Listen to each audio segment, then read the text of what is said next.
శ్రీరాముడికి తన పుట్టిన భూమిలోనే తనకి చోటు లేకుండా పోయింది. తన జీవితంలో ఆ రామచంద్రుడు వనవాసం చేసి ఎన్ని కష్టాలు పడ్డాడో అలానే ఈ అయోధ్య రామాలయం కూడా 492 సంవత్సరాల నుండి కష్టాలు పడుతూనే ఉంది. అందులో భాగంగానే ఈ రాముడి జన్మభూమి అయిన అయోధ్యలో 2.77 ఎకరాల స్థలం కోసం 72 ఉద్యమాలు జరిగాయి. అలా 73వ ఉద్యమంలో కోట్లాది మంది హిందువుల ఆకాంక్షలకు అనుగుణంగా అయోధ్యలో రామమందిర్ నిర్మాణానికి ఆ 2.77 ఎకరాల స్థలాన్ని రామాలయ ట్రస్ట్ వారికి సుప్రీంకోర్టు ఇవ్వాలని తీర్పునిచ్చింది. ఈ వీడియోలో అయోధ్యకు సంబంధించిన ఎన్నో విషయాల గురించి నేను మాట్లాడబోతున్నాను. అసలు అయోధ్యకు ఆ పేరు ఎలా వచ్చింది, అయోధ్య చరిత్ర ప్రత్యేకతలేంటి, అసలు అయోధ్యలో రామాలయానికి సంబంధించి గొడవలు ఎలా మొదలయ్యాయి, దేవాలయాలని మసీదులని ఎందుకు కూల్చారు, హిందువులకి ముస్లింలకి మధ్య గత 500 ఏళ్ల నుంచి ఇక్కడ గొడవలు ఎందుకు జరుగుతున్నాయి, చివరికి అయోధ్య హిందువులకు ఎలా దక్కింది, ఇప్పుడు అక్కడ కడుతున్న గుడి విశేషాలు ప్రత్యేకతలేంటి, ఇలాంటి అన్ని ప్రశ్నలకు సమాధానాలని ఈ వీడియో ద్వారా మీకు తెలియజేస్తాను. వీడియో అనేది చాలా ఇన్ఫర్మేటివ్గా ఉంటుంది, సో మిస్ కాకండి. అండ్ ఇలాంటి మరిన్నో ఇన్ఫర్మేటివ్ వీడియోస్ని మీ కొరకు తెచ్చేందుకు మీ సపోర్ట్కి ఈ వీడియోకి జస్ట్ లైక్ చేయండి చాలు.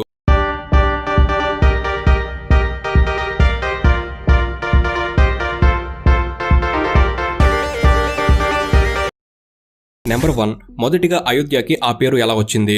పురాణాల్లో మహారాజైన ఆయుధ్ని శ్రీరాముల యొక్క పూర్వీకునిగా చెప్పుకునేవారు. అతని పేరు సంస్కృత పదమైన యుద్ధ నుండి వచ్చింది. మహారాజైన ఆయుధ్ ఈ నగరంలో పుట్టినందువల్ల దీనికి అయోధ్య అని పేరు వచ్చింది. అయితే అయోధ్య అంటే జయించశక్యం కానిది అని అర్థం. ఇక గౌతమ్ బుద్ధుని కాలంలో ఈ నగరాన్ని పాలి భాషలో అయోధ్యహాగా అని పిలిచేవారు. ఇది కూడా సంస్కృతంలో అయోధ్య అనే అర్థాన్నిస్తుంది. ఇక నెంబర్ 2, అయోధ్య ప్రాంతం యొక్క చరిత్ర ప్రత్యేకత. అయోధ్య భారతదేశంలోని అతి పురాతన నగరాల్లో ఒకటి. ఇది సముద్ర మట్టానికి 305 అడుగుల ఎత్తులో ఉత్తరప్రదేశ్లోని ఫైజాబాదు జిల్లాకి 6 కిలోమీటర్ల దూరంలో ఉంది. దీన్ని సాకేతపురం అని కూడా అంటారు.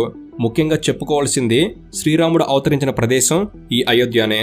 అలాగే రామాయణ మహాకావ్య ఆవిష్కరణకు మూలమైన ఈ అయోధ్య ఒకప్పుడు కోసల రాజ్యానికి రాజధాని కూడా. ఇక మనం శ్రీరాముని కాలానికి వస్తే ఈ అయోధ్య నగరాన్ని దశరథ మహారాజు పరిపాలించేవారు. ఆయన తన రాజ్యాన్ని దూరదృష్టితో చాలా చక్కగా పరిపాలించేవాడు. దాంతో నగర వాసులతో పాటు గ్రామీణ ప్రజలు రాజైన దశరథ మహారాజుపై ప్రేమానురాగాలు కలిగి ఉండేవారు. అయితే దశరథుడు ఒక రాజు మాత్రమే కాదు, మహర్షికి సమానమైన వాడు. అందుకే ఆయన్ని రాజర్షి అంటారు. ఇక ఆయన సత్యానికి కట్టుబడి ఆయన రాజ్యాన్ని ఎంతో చిత్తశుద్ధితో పరిపాలించేవాడు. ఇన్ని గొప్ప పరిపాలన లక్షణాలు కలగలుపుతో ఆయన పరిపాలనలో ఆయన రాజ్యమైన అయోధ్య ఇంద్రుడు పాలించే స్వర్గాన్ని గుర్తు చేసే అద్భుతమైన నగరంలో ప్రజలు కనిపించేది. ఇక ఇక్కడే ఉండే ప్రతి ఒక్కరూ తమ సొంత కష్టాన్ని నమ్ముకొని వారికి ఉన్న దాంట్లో తృప్తిగా ఎంతో నిజాయితీగా దురాశకు దూరంగా ఉంటూ జీవించేవారు. అలానే ప్రతి ఇంట్లో పశువులు ధాన్యం రూపంలో సంపదలు వెలసిల్లుతూ ఉండేవి. ఇక దశరథ మహారాజు రాజ్యమంతా కూడా అజ్ఞానం క్రూరత్వం లేని రాజ్యంగా పేరు తెచ్చుకుంది. అలానే ఇక్కడ మనుషులంతా కూడా ఆత్మజ్ఞానంపై అవగాహన ఉన్నవారే. అంతేకాకుండా ప్రతి ఒక్కరూ విద్యాబుద్ధులు నేర్చుకుని జ్ఞానోదయం కలిగిన వారిలా ఉండేవారు. ఇలా తన రాజ్యంలో ప్రశాంతతను నింపుతూ రాజ్యాన్ని రక్షిస్తున్న దశరథ మహారాజు గారి మార్గదర్శకత్వంలో ఆయన రాజ్యమంతా శ్రేయస్సు, ధర్మం, సామరస్యంతో వెలసిల్లేది. ఇక నెంబర్ 3, అయోధ్య ప్రాంతంలోని రామాలయ నిర్మాణ గొడవలు. అయోధ్యలో ఇప్పుడు మనం చూస్తున్న రామాలయం నిర్మాణం వెనక ఎంతో పెద్ద చరిత్ర దాగి ఉంది. అయోధ్య వివాదం ఈనాటిది కాదు, శతాబ్దాల నాటిది. దాదాపు 500 ఏళ్ల నుండి ఈ వివాదం కొనసాగుతూనే ఉంది. అయితే మనకి స్వాతంత్రం వచ్చిన తర్వాత ఈ వివాదం ఇంకా పుంజుకుంది. ఉత్తరప్రదేశ్లో ఉన్న అయోధ్యలో 2.77 ఎకరాల స్థలం విషయంలో హిందువులు ముస్లింల మధ్య చాలా కాలంగా మతపరమైన వివాదం నడుస్తుంది. అయితే రాముడు పుట్టిన స్థలంగా హిందువులు, బాబ్రీ మసీదు నిర్మించిన స్థలంగా ముస్లింలు, ఇలా వీరిద్దరూ ఈ ప్రాంతంతో అనుబంధాన్ని కలిగి ఉండటంతో ఈ ప్రాంతం విషయంలో ఎన్నో గొడవలు విపరీతంగా జరుగుతూ వచ్చాయి. అసలు ఈ గొడవలు ఎలా మొదలయ్యాయి అనేది వెనక్కి వెళ్ళి మనం చూస్తే 1528లో ఇక్కడున్న రాముడి ఆలయాన్ని కూల్చివేసి మసీదు నిర్మించారు. దీంతో వివాదం మొదలైంది. అలా 1528లో మొఘల్ రాజైన బాబర్ ఈ ల్యాండ్లో మసీదు కట్టమని ఆర్డర్స్ ఇచ్చాడు. ఆ ఆర్డర్స్ ప్రకారం మీర్బాకి అయోధ్యలో ఒక మసీదుని కట్టారు. ఆ మసీదుకి బాబర్ పేరు మీద బాబ్రీ మసీద్ అని పేరు పెట్టారు. ఈ విషయం ఆ మసీదు గోడలపై రాసి ఉంది. అలానే ప్రభుత్వ పత్రాల్లో కూడా ఉంది. అయితే రాముడి గుడి పడగొట్టి మరీ మసీదు కట్టారని ఎక్కడా కూడా రాసిలేదు. కానీ అప్పట్లో మొఘల్ రాజులు ఎన్నో హిందువుల గుళ్ళను పడగొట్టి మసీదులు కట్టించారని ప్రూఫ్ ఉంది. అయితే ఈ మసీదు కూడా అలానే కట్టి ఉండొచ్చని 1528 నుండి చుట్టుపక్కల ఉండే ప్రజలు అనుకునేవారు. ఆ తర్వాత 1855లో నవాబ్ పాలనా కాలంలో చాలా మంది ముస్లింలు మసీద్ దగ్గర చేరి దాదాపు 100 కిలోమీటర్ల దూరంలో అయోధ్య హనుమాన్ గర్హి ఆలయాన్ని స్వాధీనం చేసుకోవడం కోసం గుంపుగా బయలుదేరారని బ్రిటిష్ చరిత్రలో రాసి ఉంది. ఇక 1885లో మొదటిసారిగా అయోధ్య విషయంలో అయోధ్య నివాసి మహంత్ రఘువీర్ దాస్ అక్కడ ఉన్న ఆ 2.77 ఎకరాల స్థలంలో రామ మందిరాన్ని కట్టడం కోసం అనుమతి ఇవ్వాలని ఫైజాబాద్ జిల్లా కోర్టులో ఒక అభ్యర్థన దాఖలు చేశారు. అయితే ఆ అభ్యర్థనని కోర్టు ఒప్పుకోలేదు. ఇక ఆ తర్వాత మళ్ళీ 1950లో అయోధ్యలో హిందువులకి ముస్లింలకి మధ్యలో ఒక గొడవ వచ్చింది. ఆ గొడవలో హిందువులు బాబ్రీ మసీద్ మీద దాడి చేశారు. ఆ తర్వాత నుండి హిందువులంతా కూడా ఆ 2.77 ఎకరాల ల్యాండ్ని వారికి ఇవ్వాలని, అందులో రాముడి గుడి కట్టుకుంటామని వాదించడం మొదలుపెట్టారు. అయితే అప్పట్లో ఉన్న బ్రిటిష్ గవర్నమెంట్ అందుకు ఒప్పుకోలేదు.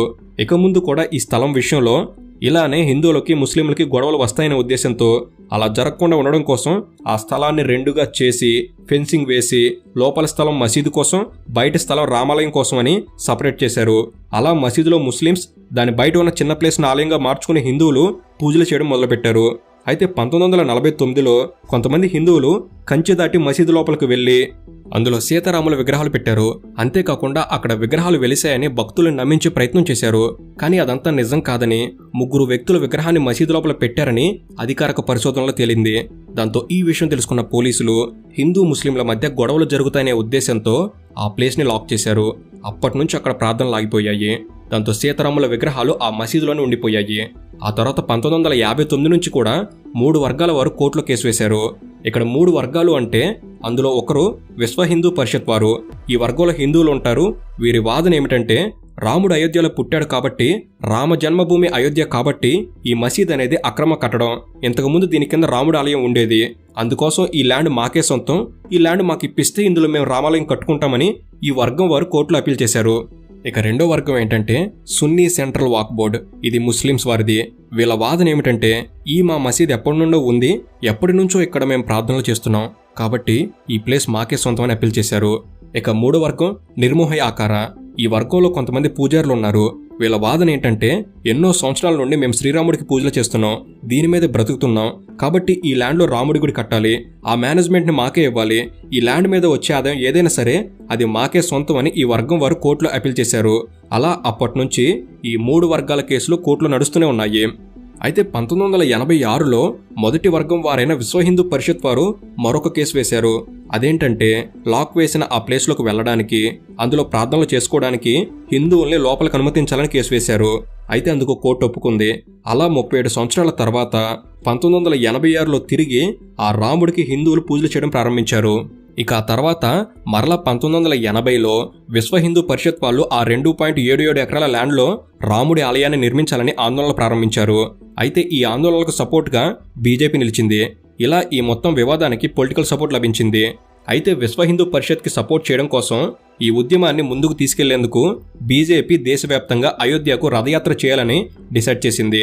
ఈ ఊరేగింపుకు బీజేపీ అధ్యక్షుడు ఎల్కే అద్వానీ నాయకత్వం వహించారు. అలానే ఈ సంఘానికి సంబంధించిన వేలాది మంది వాలంటీర్లు ఇందులో పాల్గొన్నారు. అలా ఈ యాత్ర సెప్టెంబర్ 25, 1990న 10,000 కిలోమీటర్ల పొడవు ఉండాలనే భావనతో సోమనాథ్లో స్టార్ట్ అయ్యింది. అలా సాగుతున్న ఈ యాత్ర వందలాది గ్రామాలు ఇంకా నగరాల నుండి, అంటే గుజరాత్లో దాదాపు 600 గ్రామాలు, ఆ తర్వాత మహారాష్ట్ర, ఆంధ్రప్రదేశ్, మధ్యప్రదేశ్, బీహార్ నుండి సాగుతూ దాదాపు రోజుకు 300 కిలోమీటర్లు సాగింది. అయితే ఈ రథయాత్ర ప్రయాణ సమయంలో మొత్తం కూడా విశ్వ హిందూ పరిషత్ వాలంటీర్లు అంతా కూడా మతపరమైన నినాదాలు చేస్తూ హిందువుల స్థలాన్ని ముస్లింలు ఆక్రమించారని చెబుతూ పోస్టర్లను పంచుతూ ప్రయాణించారు. అలానే దీనికి నేతృత్వం వహిస్తున్న అద్వానీ ఒకే రోజులో 6 ర్యాలీల్లో ప్రసంగించారు. అయితే ఈ ప్రసంగాల్లో అద్వానీ బాబ్రీ మసీదు స్థలంలో దేవాలయం నిర్మించేంత వరకు కూడా ఏ హిందువు శాంతిగా జీవించలేడని ఆయన చెప్పాడు. దాంతో ఆయన ప్రసంగం వివాదాలకు దారినిచ్చేలా ఉందని భావించిన ప్రభుత్వం ఢిల్లీలో వీరి యాత్రను చాలా రోజుల పాటు నిలిపివేసింది. అయితే కేంద్ర ప్రభుత్వం ఆ సమయంలో అద్వానీని అరెస్ట్ చేయాలనుకుంది, కానీ చేయలేకపోయింది. ఆ తర్వాతి నెలలో అనగా 1990 అక్టోబర్ 23న అద్వానీని అరెస్ట్ చేయడానికి అధికారం వచ్చింది. దాంతో అద్వానీని ప్రివెంటివ్ కస్టడీలో ఉంచారు. అద్వానీతో పాటు వీహెచ్పీ నాయకుడైన అశోక్ సింఘాల్ని కూడా అరెస్ట్ చేశారు. అయితే అద్వానీని అరెస్ట్ చేసిన తర్వాత కూడా చాలా మంది విశ్వ హిందూ పరిషత్ వాలంటీర్లు యాత్రతో పాటు అయోధ్య వైపు వెళ్లారు. ఈ యాత్రను వివాదాలని ఆపాలనే ఉద్దేశంతో ఆ సమయంలో ఉత్తరప్రదేశ్ ముఖ్యమంత్రి ములాయం సింగ్ యాదవ్ అయోధ్యకు వెళ్లే కార్యకర్తలందరినీ అరెస్ట్ చేయాలని చెప్పారు. దాంతో ఆ సమయంలో ఏకంగా 150,000 మందిని అరెస్ట్ చేశారు. అయినా కూడా ఇది ఆగలేదు. మరలా 1992 డిసెంబర్ 6న ఈ మసీదు స్థలంలో ఆలయాన్ని నిర్మించాలని విశ్వ హిందూ పరిషత్ ఇంకా బీజేపీ సంస్థల వాలంటీర్లు కలిసి మసీదు లోపల ఒక ర్యాలీని నిర్వహించారు. ఈ ర్యాలీలో అద్వానీ, మురళీ మనోహర్ జోషి, ఉమాభారతి ఇంకా కొంతమంది బీజేపీ నేతలు కూడా మాట్లాడారు. అయితే ఈ ప్రసంగాలు జరుగుతున్న టైంలో జనం అంతా చాలా ఉధృతంగా నినాదాలు చేస్తూ మసీదు చుట్టూ పోలీసు వారు ఉన్నా కూడా ఈ వాలంటీర్లంతా కలిసి గొడ్డలతో మసీదుపైకి వెళ్లిపోయి మసీదును ధ్వంసం చేశారు. అలానే మరికొందరు హిందువులు అయోధ్యలోని మిగతా కొన్ని మసీదులను కూడా కూల్చివేశారు. దాంతో ఈ గొడవల్ని ఆపేందుకు రాష్ట్ర ప్రభుత్వం 20,000 మంది భద్రతా సిబ్బందిని అయోధ్యకు పంపించింది. అయితే పెద్ద సంఖ్యలో విశ్వ హిందూ పరిషత్ వాలంటీర్లు ఉండడం వల్ల అక్కడ ఉన్న భద్రతా సిబ్బంది ఇంకా విశ్వ హిందూ పరిషత్ వాలంటీర్ల మధ్య ఒక యుద్ధమే జరిగింది. ఇది 3 రోజుల పాటు కొనసాగింది. ఆ యుద్ధంలో 20 మంది విశ్వ హిందూ పరిషత్ వాలంటీర్లు మరణానికి గురయ్యారు. అయినా కూడా ఈ భద్రతా దళాలు వారిని ఆపలేకపోయాయి. దాంతో విశ్వ హిందూ పరిషత్ వారు సృష్టించిన ఈ విధ్వంసం వల్ల దేశవ్యాప్తంగా హిందూ ముస్లింల మధ్య హింసకు దారితీసింది. ఇలా ఈ ఘోరం జరిగిన తర్వాత జైపూర్, బోధ్పూర్, అహ్మదాబాద్, బరోడా, హైదరాబాద్ లాంటి ఇంకా చాలా చోట్లలో ముస్లింలను లక్ష్యంగా చేసుకుని చాలా అల్లర్లు జరిగాయి. దాంతో ఎంతోమంది ముస్లింలు మరణించారు. దాంతో కేంద్ర ప్రభుత్వం ఈ కూల్చివేతపై విచారణ జరపాలని ఆదేశించింది. దాంతో రిటైర్డ్ జడ్జి మన్మోహన్ సింగ్ లిబ్రహాన్ చేసిన విచారణలో తేలింది ఏంటంటే దాదాపు 68 మంది ఈ కూల్చివేతకు పాల్పడ్డారని తెలిసింది. ఇందులో అద్వాయి, వాజ్పేయి, జోషి మరియు ఉమా భారతితో పాటు అప్పటి ఉత్తరప్రదేశ్ ముఖ్యమంత్రి కళ్యాణ్ సింగ్ కూడా ఉన్నారని తేలింది. దాంతో వీరిపై కేసులు నమోదు చేశారు. అయితే చాలా మంది ముస్లింలు ఈ సమయంలో హిందువుల వల్ల మరణించడంతో ముస్లింలు తిరిగి హిందువులపై దాడి చేయాలని అనుకున్నారు. దాంతో ఈ వివాదాన్ని పరిష్కరించాలని ఎన్ని కమిటీలు వేసినా ఉపయోగం లేకుండా పోయింది. 2002లో వాజ్పేయి ప్రభుత్వం హిందూ ముస్లింల మధ్య చర్చల కోసం అయోధ్య సెల్ను ప్రారంభించింది. అయినప్పటికీ అదే సంవత్సరం రైల్లో వస్తున్న కరసైనికులపై ముస్లింలు దాడి చేసి బోగీలను తగలబెట్టడంతో ఈ వివాదం కొత్త రూపం దాల్చింది. ఈ ఘటనలో 58 మంది హిందువులు చనిపోయారు. దీనితో గోద్ర అలర్లు జరిగాయి. అందులోనూ వందలాది మంది ముస్లిం సోదరులు మృత్యువాత పడ్డారు. అయితే ఈ స్థలం ఎవరిదో తేల్చేందుకు 3 వర్గాల వారు హైకోర్టులో 2002 నుంచి వారి వాదనలు వినిపించడం ప్రారంభించారు. దాంతో ఈ స్థలంలో మసీదు కంటే ముందు నుంచి రాముడి ఆలయం ఉందా లేదని తేల్చేందుకు ఆర్కియాలజిస్టులు సర్వే ప్రారంభించారు. వారి పరిశోధనలో మసీదు కింద రాముడి ఆలయం ఆనవాళ్లు కనిపించాయి. దాంతో ఇక 2010లో అలహాబాద్ హైకోర్టు ఈ ప్లేస్ ముగ్గురికి సమానంగా కేటాయించాలని తీర్పునిచ్చింది. ఒకటి మందిరానికి, ఇంకొకటి మసీదుకి, మూడవది నిర్మోహ ఆకారాకి. అయితే ఈ జడ్జిమెంట్ 3 వర్గాల వారికి నచ్చలేదు. అందుకని ఈ కేసుని సుప్రీంకోర్టులో వేశారు. అయితే సుప్రీంకోర్టు ఈ ప్లేస్ ఎవరిదని మీరు అనుకుంటున్నారో దానికి సంబంధించిన సాక్ష్యాలను చూపించాలని చెప్పింది. అలానే ఆ సైట్ గురించి మరిన్ని నిజాలు తెలుసుకోవడానికి ఆర్కియలాజికల్ సర్వే ఆఫ్ ఇండియాని సుప్రీంకోర్టు నియమించింది. దాంతో అన్ని వాదనలకు తెరపడేలాగా అసలు నిజం ఏమిటో బయటపడేలా ఒక రోజు రానే వచ్చింది. అదే 2019 నవంబర్ 9. ఆ రోజున సుప్రీంకోర్టు తన తీర్పును బయటపెట్టింది. అదేంటంటే ఆర్కియలాజికల్ సర్వే ప్రకారం బాబ్రీ మసీదుని ఒక హిందూ టెంపుల్ పైన కట్టారని, పైగా ఆ ల్యాండ్ శ్రీరాముడి పేరు మీద రిజిస్టర్ అయి ఉంది కాబట్టి ఈ 2.77 ఎకరాల ల్యాండ్లో శ్రీరాముడి గుడి కట్టుకోవచ్చు అని, అలాగే ముస్లింలు మసీదుని హిందువులు కూల్చారు కాబట్టి అయోధ్యలోనే ఏదైనా మంచి ప్లేస్లో మసీదు కట్టుకోవడానికి 5 ఎకరాల ప్లేస్ని గవర్నమెంట్ ముస్లింలకు ఫ్రీగా ఇవ్వాలి అని చెప్పింది. అంతేకాకుండా నిర్మోహి ఆకార వర్గానికి ఈ ల్యాండ్ పైన ఎలాంటి రైట్ లేదు. కాకపోతే కుదిరితే ఆలయ నిర్మాణ ట్రస్ట్లో ఏదైనా మంచి పదవి ఇవ్వాలని సుప్రీంకోర్టు తీర్పునిచ్చింది. ఆ తర్వాత 3 వర్గాల వారు కూడా ఈ తీర్పును అంగీకరించారు. ఇలా కోర్టు నుండి తీర్పు వచ్చిన తర్వాత 2020లో అద్వానీ సింగ్ మరియు మొత్తం 30 మంది నిందితుల్ని నిర్దోషులుగా కోర్టు ప్రకటించింది. ఇక ఈ తీర్పు అనంతరం అయోధ్యలో రామాలయ నిర్మాణం ఎట్టకేలకు ప్రారంభమైంది. నెంబర్ 4, అయోధ్యలో రామాలయ నిర్మాణానికి డబ్బు ఎలా సమకూరింది? 492 సంవత్సరాలు ఈ 2.77 ఎకరాల స్థలం కోసం 72 ఉద్యమాలు జరిగాయి. 73వ ఉద్యమంలో సుప్రీంకోర్టు 2019 నవంబర్ 9న రాముడికి సంబంధించిన జన్మభూమిని రామాలయ ట్రస్ట్ వారికి ఇవ్వాలని తీర్పునిచ్చింది. దాంతో ఇక ఆలయ నిర్మాణానికి అడ్డంకులు తొలగిపోవడంతో రామాలయ ట్రస్ట్ వారు ఆ 2.77 ఎకరాల ప్లేస్తో పాటు రామ మందిర్ నిర్మాణం కోసం మళ్లీ వేరుగా 100 ఎకరాల స్థలాన్ని కొన్నారు. ఆ తర్వాత 2020 ఆగస్టు 5న అయోధ్య రామ మందిర్ నిర్మాణానికి ప్రధాని మోడీ శంకుస్థాపన చేశారు. అయితే రామాలయ నిర్మాణానికి L&T కన్స్ట్రక్షన్ ఇంకా టాటా కన్సల్టెన్సీ ఇంజనీర్స్ లిమిటెడ్ వారు సహకరించారు. ఇక రామ మందిర్ నిర్మాణానికి కావాల్సిన డబ్బు గురించి మాట్లాడితే ప్రభుత్వం తలుచుకుంటే ఆ నిర్మాణం చేయడం చాలా తేలిక. అంతేకాదు దేశంలో ఉన్న బిజినెస్ మెన్స్ తలుచుకుంటే పెద్ద విశేషమే కాదు. వారు అనుకుంటే అద్భుతంగా రామ మందిర్ నిర్మాణాన్ని కట్టుకోవచ్చు. కానీ రాముడు 150 కోట్ల భారతీయుల అందరివాడు కాబట్టి ఏ ఒక్క వ్యక్తి అయినా లేదంటే ఒక ప్రభుత్వం అయినా ఆయన మందిరాన్ని కడితే అది ప్రభుత్వ ఆస్తిగా ఉండిపోతుంది. లేదంటే ఏ సంస్థ కడుతుందో ఆ సంస్థకు సంబంధించిన ఆస్తిగా చెప్పుకోబడుతుంది. ఎలా అంటే బిర్లా మందిర్ అనేది బిర్లా వాళ్ళు కట్టడంతో ఆ ఆలయం లోపల ఉండే వెంకటేశ్వర స్వామి అందరివాడైనా కూడా ఆ దేవాలయం బిర్లా మందిర్గా ప్రసిద్ధి చెందింది. అలా అవ్వకుండా ప్రతి ఒక్కరూ ఈ నిర్మాణంలో పాలుపంచుకోవాలి అనే ఉద్దేశంతో రామ మందిర తీర్థయాత్ర ట్రస్ట్ వారు నిధి సేకరణ అభియాన్ పేరుతో 2021 జనవరి నుండి 44 రోజుల పాటు భారతదేశంలో ఉన్న సుమారు 5.5 లక్షల గ్రామాలు, పట్టణాల నుండి 12 కోట్ల మంది హిందువుల నుండి అలానే దేశ విదేశాల నుండి కూడా నిధి సేకరణ చేశారు. ఇక ఈ రామాలయ నిర్మాణానికి 1100 కోట్లు అవసరమయ్యాయి. అయితే ఆలయ ట్రస్ట్కి విరాళాలుగా 3400 కోట్ల రూపాయలు అందాయి. ఇక ఈ సొమ్ములో కొంత ఆలయ నిర్మాణానికి ఉపయోగించిన తర్వాత మిగిలిన డబ్బుతో అయోధ్యని అభివృద్ధి చేయాలని నిర్ణయించుకున్నారు. ఇక నెక్స్ట్ నెంబర్ 5, అయోధ్యలో రామాలయాన్ని ఏ డిజైన్లో ఎలా కడుతున్నారు. మొదటిగా రామమందిర డిజైన్ విషయానికి వస్తే ఇప్పుడు కడుతున్న ఈ రామమందిర డిజైన్ని ఆల్రెడీ 30 ఏళ్ల క్రితమే అనగా 1989లోనే రెడీ చేసేశారు. ఈ ఆలయ డిజైన్ని ప్రత్యేకంగా దేవాలయాల ఆకృతిని రూపొందించడంలో చేయి తిరిగిన చంద్రకాంత్ సోపురా అనే వ్యక్తి ఈ రామాలయాన్ని డిజైన్ చేశారు. ఈయన శిల్పశాస్త్రంపై 12 పుస్తకాలు రచించారు. అంతేకాదు చంద్రకాంత్ సోపురా భారతదేశంలో నిర్మిస్తున్న మరో 8 ఆలయాలకు కూడా డిజైన్లను అందిస్తున్నారు. అలానే సోమనాథ్, అక్షర్ధం లాంటి ఎన్నో పుణ్యక్షేత్రాల ఆకృతుల్ని సోంపుర కుటుంబమే రూపొందించింది. అయితే 1989లో విశ్వ హిందూ పరిషత్ అప్పటి అధిపతి అయిన అశోక్ సింఘల్ బిర్లా కుటుంబం ద్వారా చంద్రకాంత్ సోంపురాని సంప్రదించి అయోధ్యలో కడుతున్న రామమందిరానికి డిజైన్ అందించాలని కోరారు. ఏదైనా ఆలయానికి డిజైన్ చేయాలి అంటే ముందుగా ఆ ఆలయం కట్టే భూమిని పరిశీలించాలి. అలా భూమిని పరిశీలించడానికి అశోక్తో కలిసి సోంపుర అయోధ్యకు వెళ్లారు. అయితే ఆ సమయంలో ఈ భూమి కోసం జరుగుతున్న వివాదం వల్ల అక్కడ ఎంతో భద్రత ఉండేది.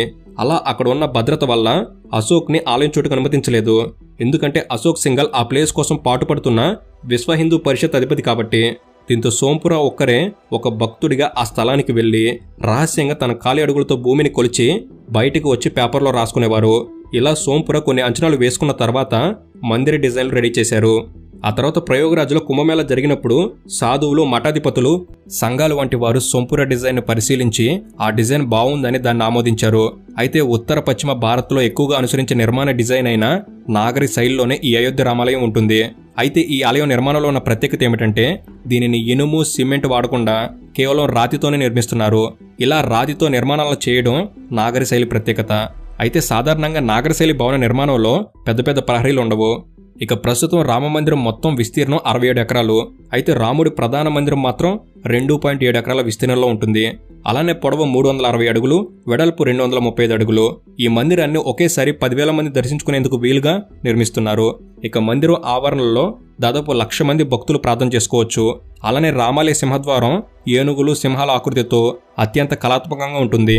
అయితే ఈ ఆలయాన్ని 50 అడుగుల లోతైనటువంటి పునాదితో కడుతున్నారు. ఎందుకంటే ఈ ఆలయం కిందంతా కూడా వందల ఏళ్ల తరబడి నిర్మాణాలు ఒకదాని మీద ఒకటి, అలా రామ మందిరం, మసీదు, మళ్ళీ మందిరం, మళ్ళీ మసీదు, ఇలా చాలా నిర్మాణాలు జరిగాయి. కాబట్టి కిందంతా కూడా ఆ నిర్మాణాలకు సంబంధించిన వస్తువులు ఉండిపోయాయి. అందుకే వాటన్నిటిని క్లియర్ చేసి లోతుగా చాలా స్ట్రాంగ్ పునాది కట్టి ఈ పునాది పైన 22 అడుగుల ఎత్తులో గ్రానైట్తో పీఠం వేసి దానిపైన దేవాలయం యొక్క స్తంభాలు, మిగిలిన నిర్మాణాన్ని నిర్మిస్తున్నారు. అలానే ఈ నిర్మాణాన్ని 3 అంతస్తులతో 5 మండపాలతో నిర్మించారు. అవి ఏంటంటే మృత్యు మండపం, రంగ మండపం, కూదు మండపం, కీర్తన మండపం, ప్రార్థన మండపం. అలానే ఈ ఆలయానికి 5 ప్రవేశ ద్వారాలు ఉంటాయి. ఇలా 5 గుమ్మటాలు ఉండే ఆలయం ప్రపంచంలో ఇదొక్కటే. ఇక అష్టభుజి ఆకృతిలో ఉండే రామయ్య గర్భగుడికి గ్రౌండ్ ఫ్లోర్ నుండి 161 అడుగులు ఎత్తైన శిఖరం ఉంటుంది. అయితే ఈ శిఖరం కోసం రాజస్థాన్కి చెందిన 4 లక్షల క్యూబిక్ అడుగుల పాలరాయిని ఉపయోగించారు. ఈ గర్భగుడి చుట్టూ భక్తులు ప్రదర్శన చేసుకోవచ్చు. ఇక ఆలయ స్తంభాల విషయానికి వస్తే మందిరం గ్రౌండ్ ఫ్లోర్లో 160, ఫస్ట్ ఫ్లోర్లో 132, సెకండ్ ఫ్లోర్లో 74 స్తంభాలు ఉంటాయి. అలానే భారతదేశంలో గంటల తయారీలు ప్రసిద్ధి చెందిన అటాహ్ నుండి రామాలయం కోసం 2100 కిలోల గంటను తీసుకొచ్చారు. అయితే 6 అడుగుల పొడవు, 5 అడుగుల వెడల్పున్న ఈ భారీ గంట ధర 21 లక్షల రూపాయలు. ఇక వాల్మీకి రామాయణంలో ప్రస్తావించిన వివిధ వృక్షజాతులకి రాముడి జీవిత విశేషాలతో సంబంధించిన అన్ని విషయాలను వివరిస్తూ ఆలయ ప్రాంగణంలోనే రామకథ కుంజు పార్క్ ఉంటుంది. అలానే ఈ వివాదాత్మక ప్లేస్ అయిన 2.77 ఎకరాల భూమి ఎవరిదని నిర్ణయించేందుకు కోర్టు అప్పట్లో నియమించిన ఆర్కియాలజిస్ట్ చేసిన తవ్వకాల్లో బయటపడిన అవశేషాలను ప్రదర్శించేందుకు ఒక మ్యూజియం కూడా ఉంటుంది. ఇక అయోధ్య ఆలయానికి మూల స్తంభమైన కరసేవక్పురం గురించి చెప్పాలంటే రామమందిరం నిర్మిస్తున్న స్థలానికి దగ్గరలో ఉన్న స్థలంలో 3 ఎకరాల్లో ఒక కార్ఖానా విస్తరించి ఉంది. దీనినే కరసేవక్పురం అని అంటారు. ఈ కరసేవక్పురంలో అయోధ్య ఆలయానికి మొత్తానికి కావలసిన రాతి నిర్మాణాలు ప్రాణం పోసుకున్నాయి. అయితే ఎప్పటికైనా రామమందిర ఆలయ నిర్మాణం కళ నిజమవుతుందనే దృఢ విశ్వాసంతో రామజన్మభూమి 1990లోనే ఈ కార్ఖానాను ఏర్పాటు చేసింది. కాకపోతే తయారు చేసిన రాతి స్తంభాలను నిల్వ చేయడానికి చోటు సరిపోక రాళ్లు చెక్కే పనిని 2006 నుండి 2011 మధ్య ఆపేశారు. కానీ మిగిలిన కాలమంతా ఏకదాటిగా రాతి ఆకృతుల పని కొనసాగుతూనే ఉంది. అయితే నెలలో ఒక అమావాస్య నాడు మాత్రమే వీళ్ళు పనులు చేయరు. అలానే రామమందిర నిర్మాణంలో ఏం వాడతారనే విషయం గురించి చెప్పాలంటే ఈ ఆలయం కోసం అంతటా రాతినే వాడతారు. ఎక్కడ కూడా ఇనుమును, సిమెంట్ని వాడరు. దీన్ని దృష్టిలో పెట్టుకుని గత 30 ఏళ్లుగా కరసేవకపురంలో రాతిని చెక్కే పనులు చేస్తూనే ఉన్నారు. అయితే రామ మందిరానికి ఉపయోగించే 4 లక్షల చదరపు అడుగుల గులాబీ ఎరుపు రంగు రాజస్థానీ బన్సీ బహర్పూర్ రాళ్లు ఎంతో బలంగా అందంగా ఉంటాయి. అందుకే దేశంలోని ప్రముఖ ఆలయ నిర్మాణానికి బన్సీ బహర్పూర్ ఇసుకరాయిని ఉపయోగించారు. అయితే బన్సీ బహర్పూర్ ఇసుకరాయి రాజస్థాన్లోని భరత్పూర్ జిల్లాలోని బయానా తహసీల్లో ఉందని కనుక్కున్నారు. అయితే ఆ ప్లేస్ ఫారెస్ట్ ఏరియా కావడంతో 2021లో భరత్పూర్లోని బ్యాండ్ భరిత వన్యప్రాణుల అభయారణ్యం పరిసరాల్లో గులాబీ ఇసుకరాయిని తవ్వేందుకు పర్మిషన్ కోసం 398 హెక్టార్ల రక్షిత అటవీ భూమిని రెవెన్యూ భూమిగా మార్చేందుకు కేంద్రం నుండి ఆమోదం లభించింది. ఇలా ఈ ఆలయాన్ని ఎంతో దృఢంగా 100 ఏళ్ల పాటు ఎన్ని భూకంపాలు వచ్చినా, ప్రకృతి వైపరీత్యాలు జరిగినా కూడా చెక్కు చెదరకుండా ఉండేలా చాలా జాగ్రత్తగా ఎంతో శ్రద్ధ భక్తితో కొన్ని వేల మంది వరకు ఈ నిర్మాణంలో పాలుపంచుకున్నారు. ఇక ఇవన్నీ ఒక ఎత్తు అయితే ప్రధాన సీతారాముల మూర్తుల విగ్రహాలు ఒక ఎత్తు. అయితే ఈ విగ్రహాల కోసం శ్రీ విష్ణుమూర్తి అవతారంగా భావించే శాలిగ్రామ శిలను ఉపయోగించారు. ఇక ఈ శాలిగ్రామ శిలలు ఎలా తయారవుతాయి అంటే హిమాలయాల నుంచి ఉద్భవ ప్రవాహంలో సాగుతూ భారీ శిలను చీల్చుకుంటూ సాగే గండకీ నది ద్వారా 33 రకాల శిలాజాలతో నేపాల్ పరిసరాల్లో ఈ శాలిగ్రామ శిలలు తయారవుతాయి. ఇలా తయారైన శాలిగ్రామ శిలల్లో కోట్ల ఏళ్ల నాటివని నమ్ముతున్న భారీ శాలిగ్రామ శిలలని నేపాల్ నుంచి తెప్పించి సీతారాముల విగ్రహాలకు ఉపయోగించారు. ఇక ఈ 2 శాలిగ్రామ శిలల్లో ఒకదాని బరువు 18 టన్నులు, మరొక దాని బరువు 16 టన్నులు. అయితే నేపాల్ నుండి అయోధ్యకు చేరుకున్న ఈ శిలలకు పూజారులు, స్థానికులు ఘనస్వాగతం పలుకుతూ పూలతో అలంకరించారు. అలానే ఎంతో భక్తితో శ్రీ సీతారామ విగ్రహాలు తయారయ్యే ఈ శాలిగ్రామ శిలలకు పూజలు కూడా చేశారు. ఆ తర్వాతే ఆ శిలల్ని శ్రీరామ జన్మభూమి తీర్థక్షేత్ర ట్రస్ట్కి అప్పగించారు. ఇక గర్భగుడిలో ఆ రామచంద్రుడు ఎలా ఉంటాడంటే అయోధ్య భవ్య మందిరం గర్భగుడిలో ఉండే శ్రీరామచంద్రుని విగ్రహం 51 అడుగుల ఎత్తుతో బాలుడి రూపంలో ధనసు విల్లు ధరించి కమలంపై కూర్చొని బాలరాముడికి దర్శనమిస్తాడు. అలానే శ్రీరామనవమి రోజున సూర్యకిరణాలు ఆ మూర్తిపైన ప్రసరించేలా ఆలయ నిర్మాణాన్ని నిర్మించారు. ఇక ఈ ఆలయం గురించి ఇంకొక ముఖ్యమైన విషయం ఏమిటంటే అయోధ్య వివాదాస్పద చరిత్ర నిజ నిర్ధారణకు 500 ఏళ్లు పట్టింది కదా. మరొకసారి భవిష్యత్తులో అలాంటిది జరగకుండా ఉండేందుకు తర్వాతి కాలం వారు ఈ ఆలయ చరిత్రను తెలుసుకునేలా అయోధ్య రామాలయం చరిత్ర, దాని వెనక జరిగిన సంఘటనలు, వాస్తవాలు, వివాదాలన్నింటినీ తేదీలతో సహా పట్టికలను తయారు చేసి ఈ టైం క్యాప్సూల్ని రామాలయం నిర్మించే ప్రదేశంలో 200 అడుగుల లోతులో ఆలయ నిర్మాణం తామర పత్రం కింద దీన్ని దాచిపెడుతున్నారు. భవిష్యత్తులో ఎవరైనా ఈ ఆలయంపై వివాదానికి తెరతీస్తే ఈ టైం క్యాప్సూల్ ద్వారా వారికి సమాధానం దొరుకుతుంది. ఇలా ఈ రామాలయ మందిర ఆలయం గ్రౌండ్ ఫ్లోర్ పనులని డిసెంబర్ నెలలోపు పూర్తవుతుందని ఆలయ నిర్మాణ కమిటీ చైర్పర్సన్ నృపేంద్ర మిశ్రా చెప్పారు. అలానే మిగతా నిర్మాణం అంతా కూడా 2025 వరకు పూర్తవుతుందని ఆలయ కమిటీ వారు తెలిపారు. ఇక 2024 జనవరి 22వ తేదీన అయోధ్య రామ మందిర గర్భగుడిలో శ్రీరాముడి విగ్రహాన్ని ప్రతిష్ఠిస్తారు. ఈ ఉత్సవాన్ని జనవరి 14వ తేదీన మకర సంక్రాంతి తర్వాత నుండి స్టార్ట్ చేసి 10 రోజుల పాటు ప్రాణ ప్రతిష్ఠ కార్యక్రమాన్ని నిర్వహించాలని ఆలయ ట్రస్ట్ వారు చెప్పారు. అయితే ఈ ఉత్సవం కోసం కొన్ని కోట్ల మంది అయోధ్య వస్తారని ప్రభుత్వం అంచనా వేసి అందుకు తగిన ఏర్పాట్లను చేస్తుంది. ఇన్ని వాదనలు, ఘర్షణలు, మరణాల తర్వాత సాధించిన ఈ రామజన్మ భూమిలో నిర్మించే అయోధ్య రామాలయంలో ఉండే బాలరాముణ్ణి భక్తులంతా ఎటువంటి ఆటంకాలు లేకుండా దర్శించుకోవాలని, ఆ రామచంద్రుని ఆశీస్సులతో ఈ ఉత్సవం కనుల పండుగ జరగాలని ఆశిద్దాం. సో ఇది ఫ్రెండ్స్, ఈ వీడియో అనేది అయోధ్యకు సంబంధించిన ఎన్నో విషయాలు మీకు తెలుసుకోవడంలో ఎంతో కొంత ఉపయోగపడిందని భావిస్తున్నాను. ఈ వీడియో కనుక మీకు నచ్చినట్లయితే జస్ట్ లైక్ చేయండి చాలు. ఇలాంటి మరెన్నో ఇన్ఫర్మేటివ్ వీడియోస్ ఇక్కడ నుంచి రాబోతున్నాయి. వాటిని మీరు కూడా